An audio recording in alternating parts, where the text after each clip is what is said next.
Bueno, buenas tardes, compañeras y compañeros. Moreno, otro viernes a cuarentenados. Uy, ¿cuántos van ya? Un montón. Hola Pimpi, hola Bea, hola Pablo. Hoy es 15 de mayo. El 11 de mayo de 1974 moría asesinado a balazos el padre Carlos Mujica.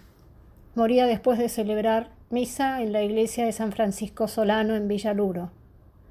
Para Carlos Mujica, nuestro reconocimiento y nuestro homenaje. El programa de hoy de la Hora de Moreno va a tener, como siempre, análisis, reflexión, sal y pimienta. Guillermo Moreno va a recorrer las estadísticas de la pobreza y el IPC, el índice de precios al consumidor, para reafirmar que el INDEC no miente, no lo hacía antes, no lo hizo durante la década ganada y no lo hace ahora en tiempos de coronavirus. Tiempos que, por cierto, en los cuales la recopilación de la información se torna más complicada. Guillermo dice que si antes se manifestaba que nadie compra, se expresaba que nadie compra, explica por qué hoy se dice que no se vende. ¿Qué pasa con los precios? ¿Cómo considerar la inflación? ¿Qué pasa cuando la economía sí funciona? Todos estos temas trata Guillermo. Luego va a retomar un análisis de Verbitsky para señalar que lo hace, ese análisis lo hace desde categorías antiguas y para incursionar Guillermo en su análisis sobre la disputa entre dos nacionalismos en el mundo de hoy y en contextos de supercrisis en nuestro país también. Entonces, va a hablar sobre los riesgos y sobre los desafíos que presenta esta situación de disputa entre dos nacionalismos o de posible disputa de dos nacionalismos en la Argentina. Pablo Chaliú manifiesta que los dichos de esta semana del PRO y de la UCR sobre el coronavirus han incursionado en el terreno de las disputas políticas y desviaron el necesario debate sobre la articulación entre salud y economía. Chaliú dice que mientras la crisis económica sigue con más libertad que el virus, el gobierno actúa más sobre los efectos que sobre las causas. Chaliú analiza qué pasa hoy con los importadores y los exportadores con relación al dólar y también la paradoja que se presenta. Insiste una vez más sobre la necesidad de contar con un plan económico. Beatriz Paglieri continúa reflexionando, como en programas anteriores, sobre la administración del comercio, sobre la vinculación de la administración con la seguridad y la defensa nacional. Paglieri va a recorrer la implementación de instrumentos peronistas en nuestro gobierno de la década ganada. Va a tratar cómo hacer para generar dólares genuinos, como se hizo en ese momento. Va a tratar la articulación entre grandes empresas, pequeñas y medianas, y el movimiento obrero organizado. Nuestra querida Pimpi Colombo, reflexiona sobre la cuestión sanitaria y la población de riesgo, los adultos mayores, y la población en situación de vulnerabilidad social que vive en villas y en asentamientos. Dice Pimpi que en la ciudad de Buenos Aires se notó la falta de una mirada peronista para dichas poblaciones, para encarar la cuestión de la epidemia.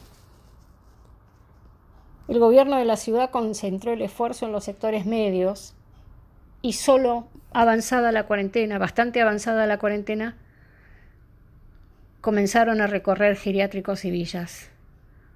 Fue una cuarentena selectiva, sostiene Pimpi.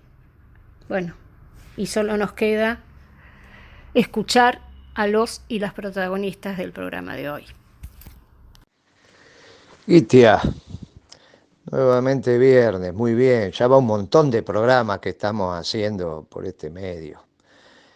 Bueno, naturalmente el presidente siguió con la cuarentena, así lo instruyó, y nosotros que seguimos las directivas del general Perón, dentro de la ley todo, fuera de la ley nada, acá estamos cumpliendo con lo que instruyó el señor presidente. Pero también el presidente en algún momento en la campaña le preguntaron, bueno, cuánto había dejado la pobreza a Cristina, él habló, dijo 26%, yo creo que lo dijo porque quería quedar bien, no porque tuviera él conciencia de cuánto era la pobreza, naturalmente, ¿cómo la va a tener? ¿Cómo puede tener a alguien que no sea el INDEC? Repito, ¿cómo puede ser alguien que no sea el INDEC el que sepa cuánto es la pobreza en la Argentina? Si es un estudio extremadamente complejo, costoso, con centenares de actores, nadie tiene la estructura, ni la UCA, ni, solo el INDEC. Pero bueno, al presidente le pareció que estaba bien decir un número que sería lo políticamente correcto. Claro, ahora el INDEC acaba de decir la inflación del mes de abril. Todo el mundo se miró, dijo, caramba, ¿qué está pasando? La ciudad dijo 2, el INDEC dijo en porcentaje mucho menos. Y entonces volvió a mentir el INDEC, ahora bajo la presidencia de Alberto Fernández, a pesar de que es Labaña el que está al frente y no Ana Edwin o Iskovich. No, Guitia, no mentía antes, no mintió durante, no miente ahora. Son situaciones metodológicas. Sí es cierto que lo del INDEC ya lo había adelantado Beatriz Paglieri hace mucho tiempo, fue la primera que lo dijo. ¿Cómo va a medir la inflación el INDEC si está todo cerrado en términos de negocios de proximidad? Pero y no solo están cerrados, sino que los encuestadores no salen. ¿Y cómo se reemplaza?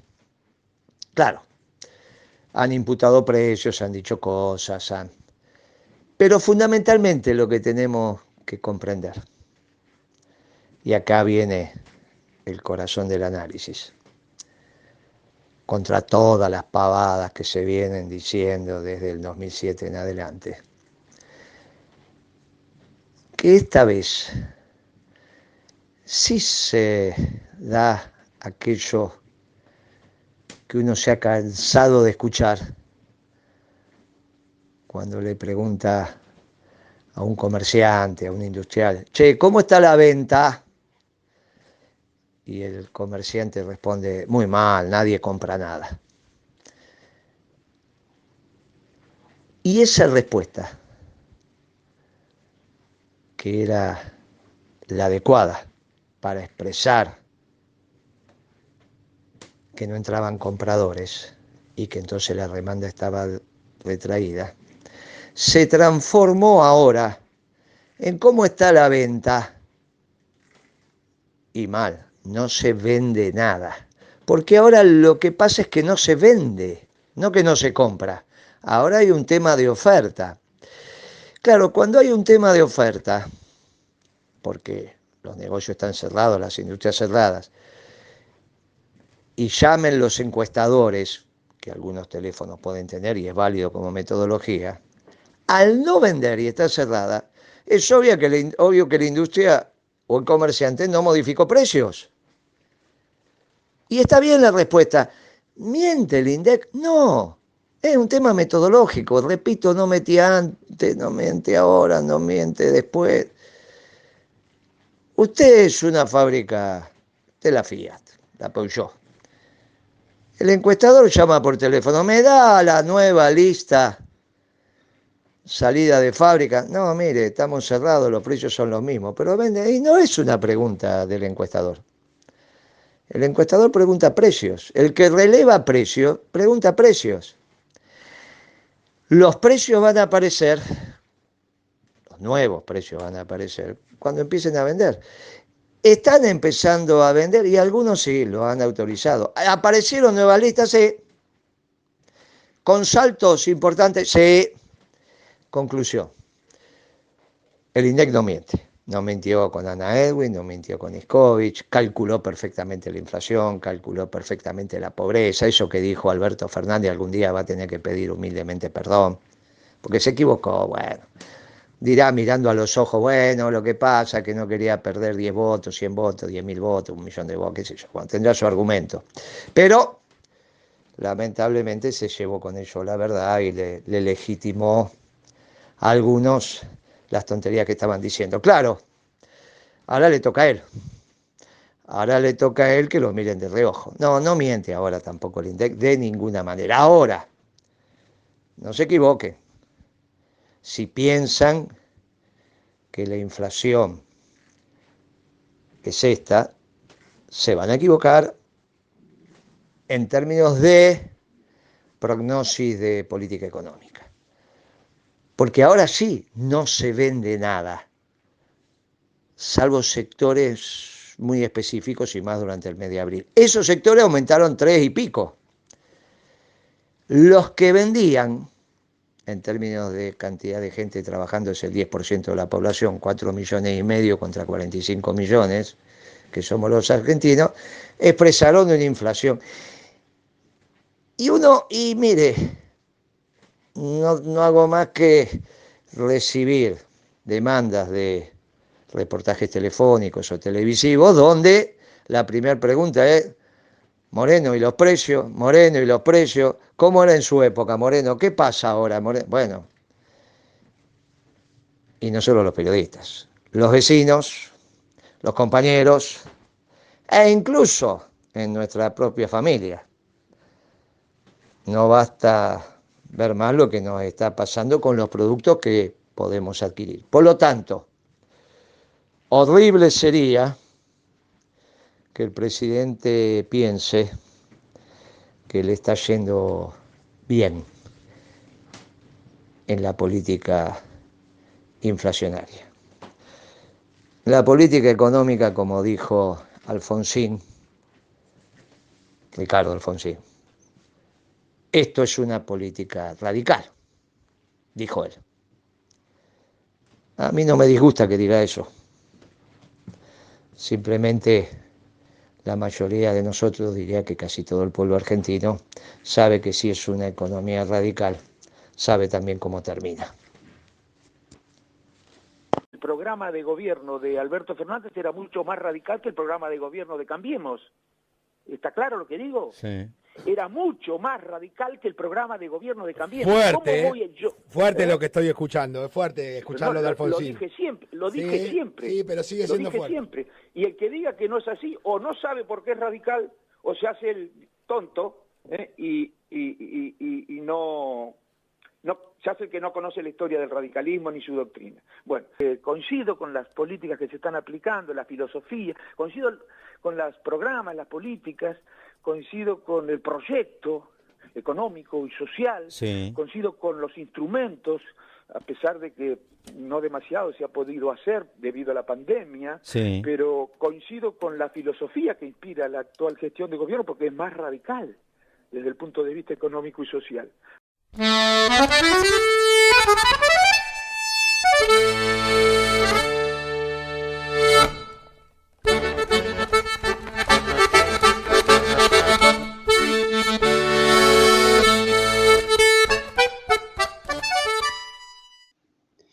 Otra vez viernes.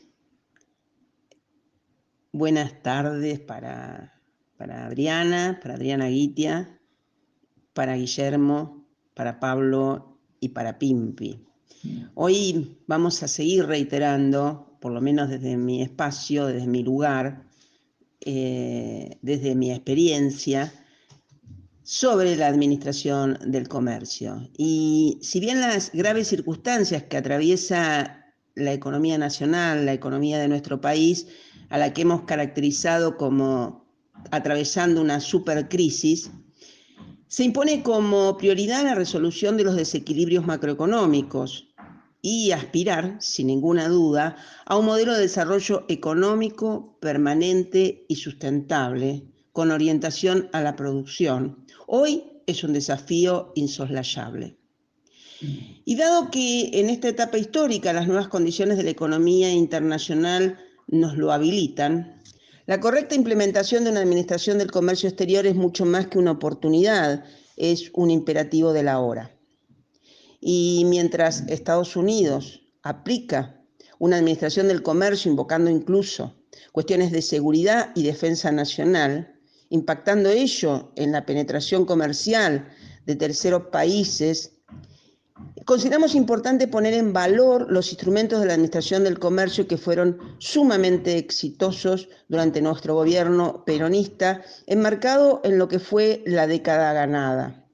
Es decir, la implementación de instrumentos peronistas en nuestro gobierno nacional y popular, que permitieron alcanzar, como ya lo veníamos diciendo, récords históricos en apertura del mercado, con valores de exportación y de importación que marcaron récords históricos, ni antes ni después se lograron, fueron en los años 2011, 2012, que en realidad fueron caracterizados no solo por los máximos niveles de valor de exportación y también de importación en función de que teníamos un crecimiento de la producción, un crecimiento de la economía que demandaba insumos importados.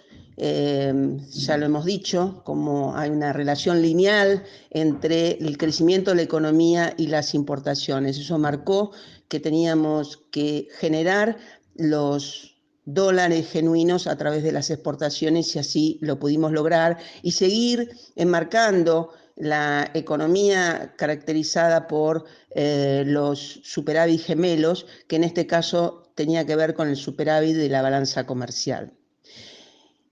Pero además me gustaría remarcar que en este andamiaje de lograr estos récords históricos se hacían con un trabajo con las empresas, tanto las empresas grandes como las pequeñas, es decir, las grandes automotrices, las grandes empresas de maquinaria agrícola, de generadores, productoras que fabricaban tractores, se había generado un trabajo cotidiano, un trabajo que sin ninguna duda tenía la presencia de Guillermo Moreno en esas reuniones, arbitrando eso que venimos diciendo también que tiene que ver con el interés general y que se desarrollaran proveedores, en este caso de autopartes o partes para toda la cadena de maquinaria agrícola. Y en este andamiaje de trabajo colectivo, no solamente participaban los empresarios de las grandes empresas, las pequeñas y medianas, sino también el movimiento obrero organizado. Sin ninguna duda, la UOM y la ADIMRA participaban de estas reuniones porque todo esto tenía como un objetivo fundamental, que era la generación de empleo, la generación de empleo argentino, y si necesitábamos importar era porque no éramos tal vez competitivos y teníamos que sí generar las condiciones para ser competitivos. Pero en aquellos rubros donde quedaba demostrado que el empresario argentino podía ser proveedor de las grandes empresas, se generaron mecanismos muy sustantivos, que caracterizaron el trabajo de la época y que, por ejemplo, para dar un ejemplo, se generaron análisis de costos de autopartes que venían de Brasil, por una de las terminales, en ese caso era Fiat, podemos decir con nombre y apellido para caracterizar claramente, y esos insumos que se traían en realidad no, como estaban generados entre intraempresa en Brasil, no contenían todos los costos de producción que debían ser considerados, y entonces parecía que el empresario argentino no era competitivo, pero cuando nosotros pudimos en realidad vis a vis poner cada uno de los ítems, quedaba claramente identificado que esas autopartes podían ser generadas en la Argentina con el desarrollo de empresarios argentinos, de las pequeñas y medianas empresas que eran sumamente competitivas y podían en realidad cooperar con su trabajo, no solamente generando empleo, sino generando que no se consumieran en importaciones divisas que siempre fueron escasas, y sin ninguna duda en esta hora donde las divisas son muy escasas, creo que por eso es tan importante poner en valor la experiencia desarrollada en esos años que caracterizaron al gobierno de Néstor y Cristina y a las gestiones que hubo en la Secretaría de Comercio Interior, que fue acompañado también por la Secretaría de Comercio Exterior.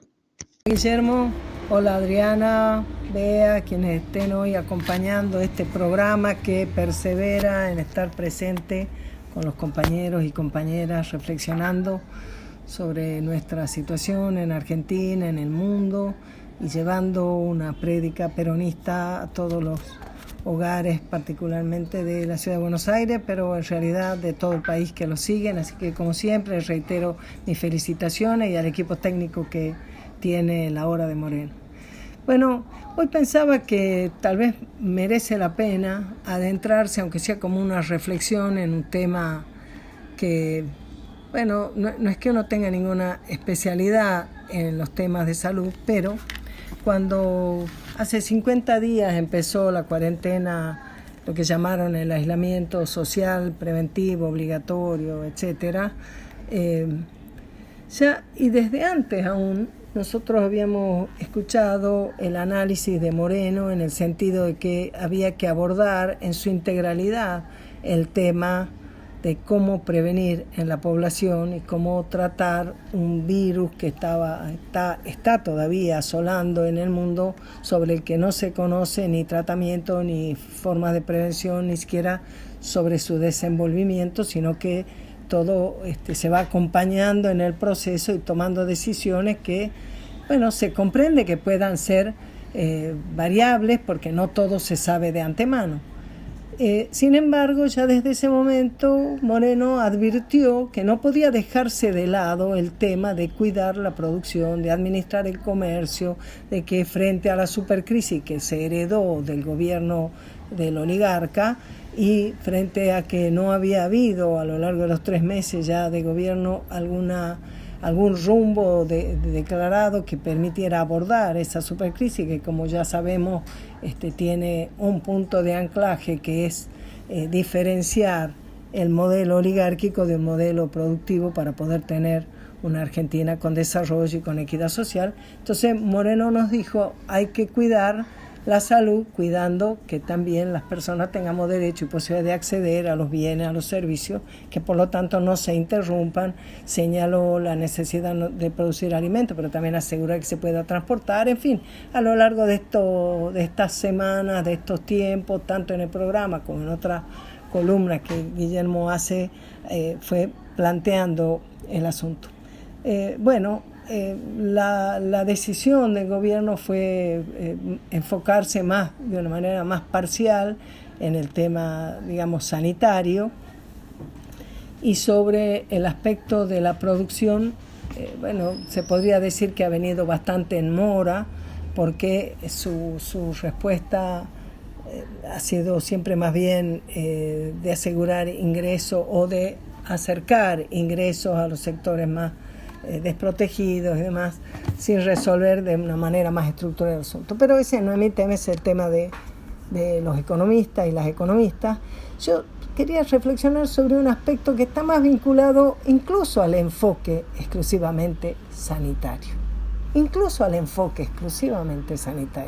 Porque yo digo, no siendo especialista, ¿no parece bastante evidente, y además las estadísticas lo muestran, que si la población llamada de riesgo son las personas mayores, porque tienen una debilidad más estructural, porque tienen más enfermedades preexistentes, porque tienen menos defensa, etc.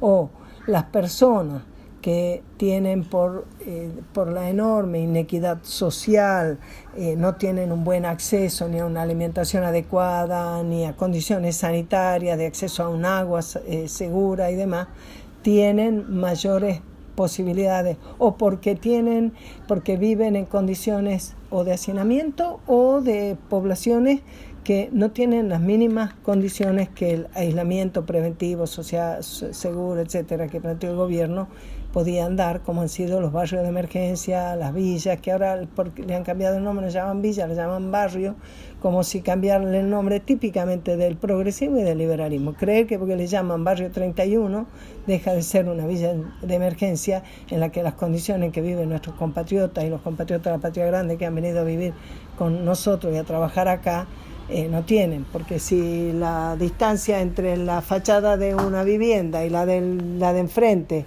apenas da para que entre un vehículo, o sea, en la cuarta parte del tamaño de una calle común y corriente legal en la capital, bueno, uno no puede mirar para otro lado y creer que ahí se puede cumplir la cuarentena. Hasta mi nieto, uno de mis nietos, que tiene 9 años, acaba de cumplir, cuando escuchó al presidente decir que todas las personas debían quedarse en su casa, lo miró a mi hijo y le dijo: papá, ¿y qué van a hacer las personas que no tienen casa?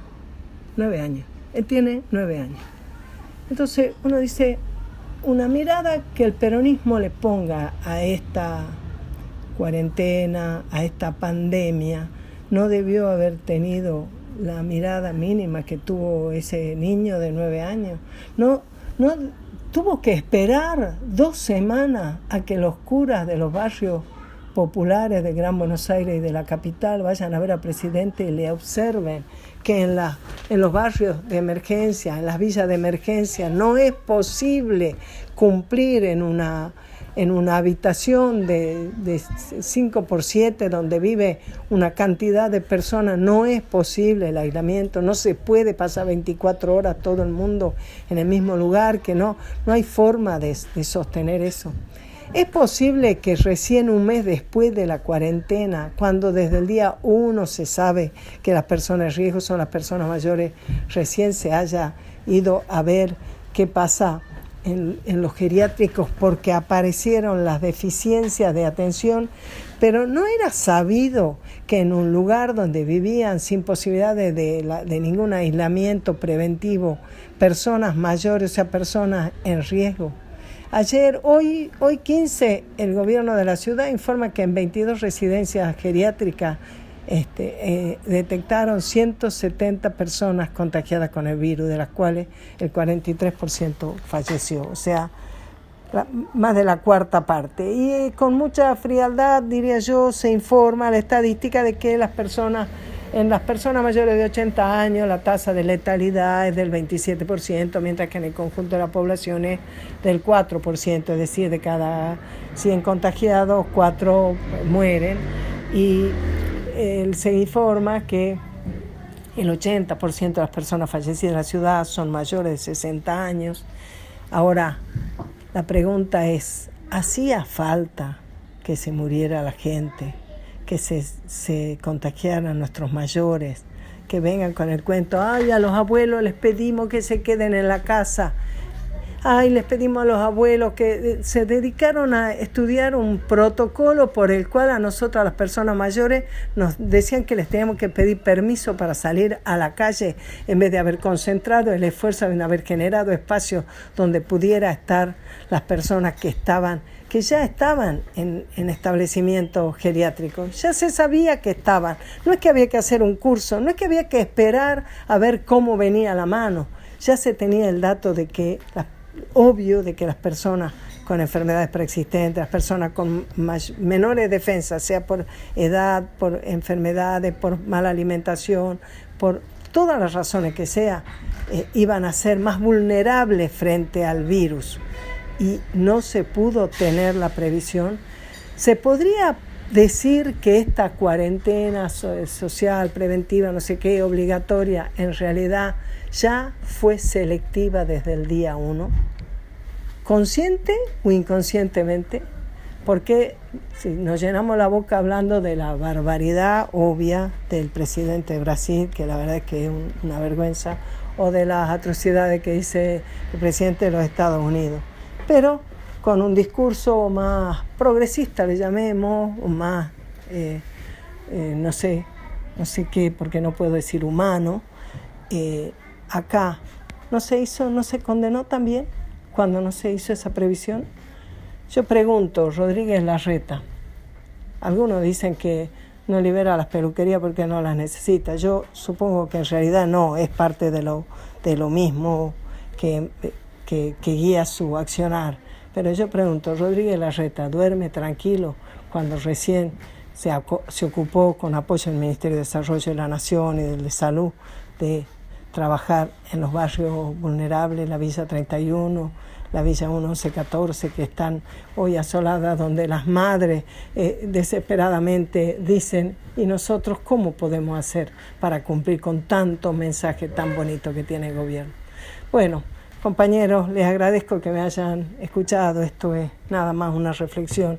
Creo que los que son especialistas en los temas, los que conocen el PAMI, los que conocen sobre la situación de las personas mayores, pudieron haberle dado al presidente y en nuestra ciudad, el gobierno de la ciudad y su Ministerio de Salud y su área de adultos mayores debió haber tomado las previsiones.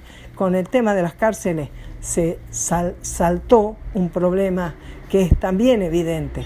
Ahora, con estos temas sociales, también vamos a esperar que ocurran las muertes, vamos a esperar que salten los problemas, o vamos a seguir mostrando la hilacha de lo que el gobierno de la ciudad es. Hechos, no palabras, compañeros. Eso es lo que necesita nuestro pueblo. Mucho más peronismo, mucha más doctrina. Viva la patria, viva Perón, viva Evita. Les mando un cariño.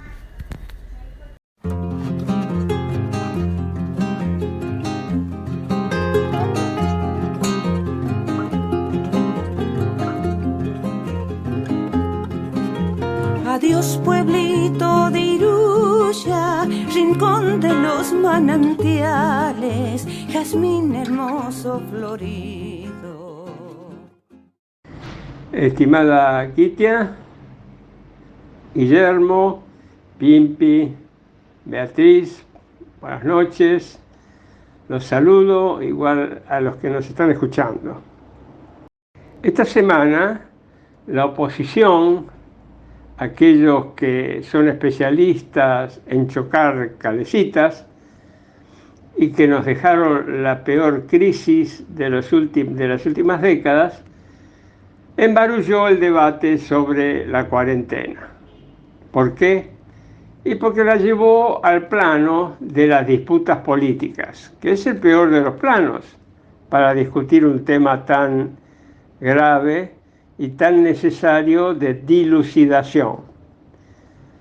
Se había entrado en un camino de debate necesario, que no era un camino de crítica cruda a lo que estaba haciendo el gobierno, sino más bien un camino de buscar por todos los medios un mejor equilibrio entre las cuestiones sanitarias y todo lo que hace al bienestar material y espiritual de la nación. Lamentablemente, esta jugarreta, porque no se la puede llamar de otra manera, del PRO y aliados, embarró la cancha. Entonces ahora parece ser que es un tema de o se está a favor del gobierno o se está a favor del PRO y de la UCR y compañía. Y no es así. El debate sobre los fundamentos y la extensión de la cuarentena tiene que seguir siendo un debate posible, y allí tanto el gobierno como la oposición deberían mostrarse abiertos a tomar cualquier iniciativa que ayude a perfeccionar lo que se está haciendo. Mientras tanto, la crisis económica sigue con más libertad casi que el virus. O sea, se sigue manifestando y desarrollando sin que por parte del gobierno haya una respuesta eficaz a eso. Volvemos a decir, el gobierno está especializado en actuar sobre las consecuencias, sobre los efectos más, digámoslo así, desagradables de la crisis. Y esto parece que, por supuesto, a algunos los satisface. Sin embargo, de ninguna manera es una política que habría que mantener en el tiempo. Como ya dijimos, actuar sobre los efectos puede provocar una mejora circunstancial en aquellos sectores sobre los que se actúa, pero como las causas siguen funcionando, esas mejoras son temporarias y después aparecen los problemas iguales o peores de los que teníamos. ¿Qué es lo que hacen unos y otros? Bueno, los importadores apresuran sus compras porque piensan que es una situación que no va a mantenerse y entienden que están recibiendo un subsidio al comprar los dólares oficiales. Mientras que, como dijimos, los exportadores retrasan sus ventas porque piensan exactamente lo mismo que los importadores.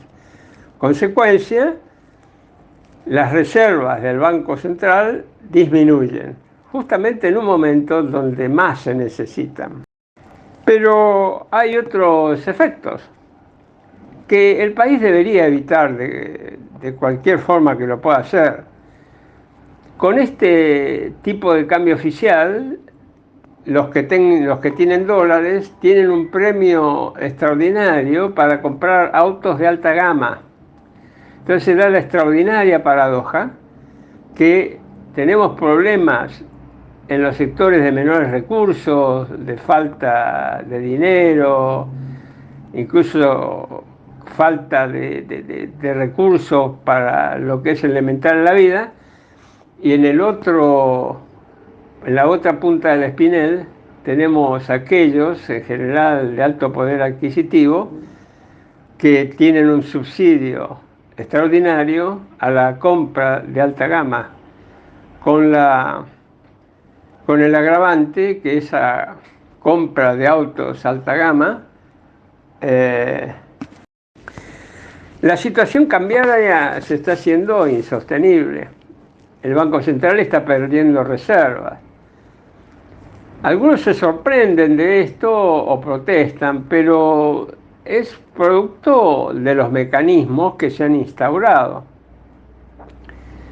La oferta, aquellos que exportan, están reteniendo, porque ven que están vendiendo su producción a menos de 40, 45, 50, dependiendo de las retenciones, y que hay un extremo que sea los dólares semilibres y el libre, que es el dólar negro, el blue, que está acercándose a los 140.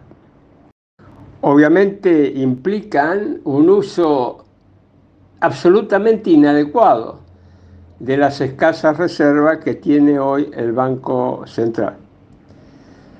Entonces, es cada vez más urgente, es cada vez más necesario que haya un plan que enfrente los problemas, las causas de la crisis económica, porque les vuelvo a repetir, estimado Guillermo, Gitia, Pimpi, Beatriz, así como estamos, la crisis económica tiene tanta libertad como el virus y está ocasionando tantos problemas como está ocasionando el virus.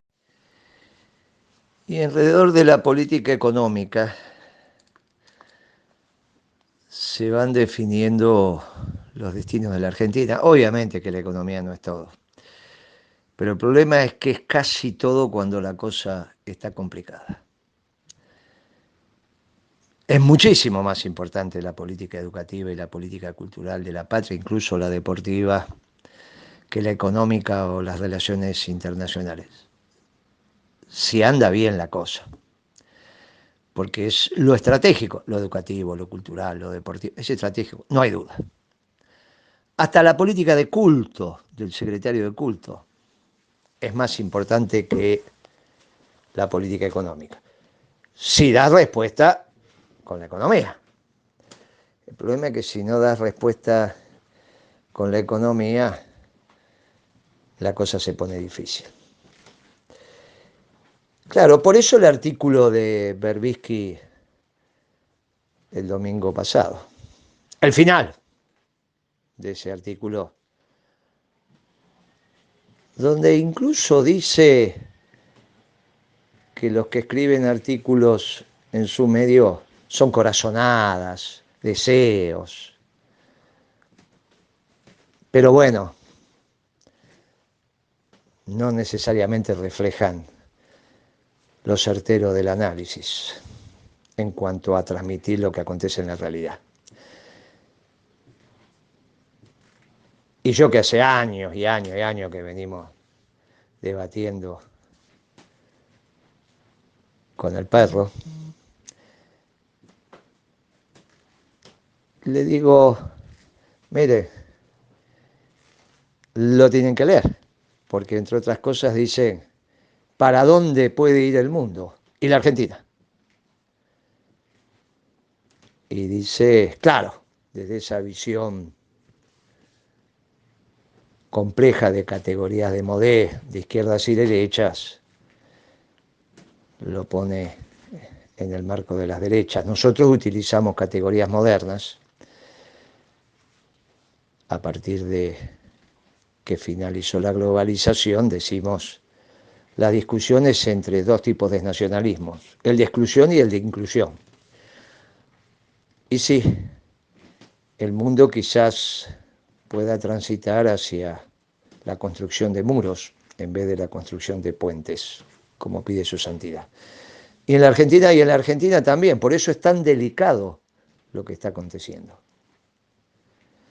Nosotros lo venimos señalando, pero no hay duda que en los últimos 10 días este marco de operaciones se han acelerado. Y no hay duda que aprendieron, sobre todo en los últimos 4 años, y no van a ser una propuesta oligárquica. ¿Van a ser una propuesta de exclusión? Sí. ¿Pero puede ser mayoritaria?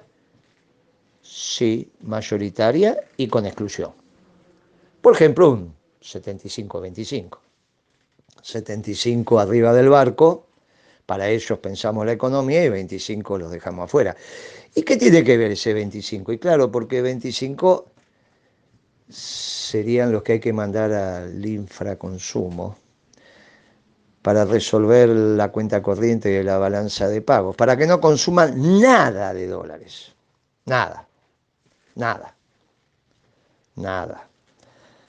Y resolvés con eso el sector externo, y resolvés bastante del sector externo.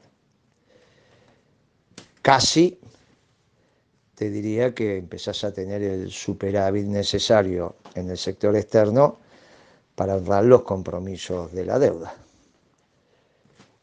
Y lo fiscal también. Si los vas a mandar al infraconsumo, está claro por dónde vas a hacer todos los recortes, incluido el ajuste del Estado. Pero da la maniobra política para que, y llegado un punto, yo recuerdo que cuando Maradona se iba a vender creo que era al Barcelona, le decían, sí, va a ir a Europa a jugar. Las hinchadas cantaban, Maradona no se vende, Maradona no se va, Maradona es patrimonio nacional. Época de Alfonsín. El patrimonio nacional era Maradona y todas las empresas públicas. Ni hablemos de YPF. De hecho, intentaron los radicales vender Aerolíneas Argentinas, con Terraño a la cabeza, y no pudieron. se lo frenó el Senado. Pero después de la hiperinflación de Alfonsín, se vendió todo. No solo Maradona, se vendió todo. El concepto de patrimonio nacional empezó a estar diluido en el proceso de anomia, que se vivió con la hiper. Claro, en esto tenemos que estar muy atentos, porque lo que la política y la conciencia no permite en un estadio determinado, la eclosión de la supercrisis modifica. No se tiene por qué repetir la historia, no se tiene que repetir, pero lo que hoy pensamos que no se podría dar, quizás se pueda dar. De hecho, que hayan apedreado a un enfermo de COVID-19 en Salta, sectores populares, por cierto, no lo apedreó la oligarquía. Es producto también de esta situación, de los mensajes a los médicos, en fin. Cuando no se construye comunidad, pueden pasar estas cosas. Y estamos construyendo comunidad, y está claro que no. Atentos y vigilantes, porque los del nacionalismo de inclusión, esto es el peronismo, tenemos un mandato que nos dejó Eva, y tenemos que cumplirlo. Solo terminará nuestro trabajo cuando el último ladrillo de la patria sea peronista, que traducido indica que el último ladrillo de la patria cobije a todos los argentinos. Este es nuestro desafío y en eso estamos trabajando. Gitia, el cierre del programa es suyo. Bueno, voy a retomar a Guillermo Moreno, lo que dijo recién, lo voy a retomar atenta y vigilante para reflexionar, tomando como disparador lo ocurrido en Salta, donde los vecinos, y destaco los vecinos y las vecinas, apedrearon a una ambulancia que trasladaba a una mujer con coronavirus. Retomo para reflexionar sobre los riesgos de que el nacionalismo de exclusión, que levanta muros en el mundo, que los está levantando muy cerca nuestro, en Brasil y en Bolivia, por ejemplo, los levante también en nuestro país. Y ese nacionalismo de exclusión ya se está expresando políticamente y está operando acá en nuestras tierras. Pero saben, lo más peligroso de esta situación no es su expresión, su manifestación, su enunciación desde el punto de vista político, sino desde el punto de vista social. Cuando en la vida cotidiana se señala, se expulsa, se apedrea, cuando se encierran en sus cuevas aterciopeladas mirando para otro lado, cuando un sector de la sociedad levanta muros en vez de tender puentes, estamos ante un problema, estamos ante un riesgo y, por cierto, ante un desafío. Tal vez esta epidemia del coronavirus, esta pandemia, no ha hecho más que catalizar la disputa por los próximos destinos de la humanidad y, por lo tanto, también en nuestro país. Disputa que se está dando hoy entre un nacionalismo de exclusión y uno de inclusión, asentado, afirmado en la doctrina peronista. Cuidado con estos muros que levantan para que la enfermedad no los alcance. Cuidado con estos miedos ancestrales que despierta tanta hipercirculación de la información, de esta información calamitosa que taladra los cerebros y endurece algunos corazones. Cuidado. Estos miedos pueden inclinar la balanza hacia donde no queremos. La humanidad ya padeció demasiados genocidios a lo largo de su historia. Si el miedo al otro es más fuerte que el amor al otro, si el miedo al otro es más fuerte que la solidaridad, que el cuidado del otro y al mismo tiempo de uno mismo, Si esto ocurre, estaremos en un problema. Ese 70% de la sociedad incluida, por cierto que con distintas posibilidades de acceso a los bienes y servicios y al consumo, ese 75% de la sociedad incluida no registrará a los condenados al infraconsumo. A esa mayoría incluida no le van a importar los relegados al inframundo. Pero compañeras y compañeros, por suerte nosotras y nosotros somos más. Somos peronistas. Suscribimos el yo en el nosotros. Estamos de pie para hacer frente a la emergencia sanitaria, económica y social y vamos por una patria justa, libre y soberana para todos y para todas. Y para finalizar, nuestro aplauso como siempre para quienes le ponen el cuerpo a la emergencia y un saludo especial a los operadores y operadoras de Radio Caput, entre ellos a Gabriela y a nuestro productor en cuarentena, Fernando Molgaray. Hasta el próximo viernes.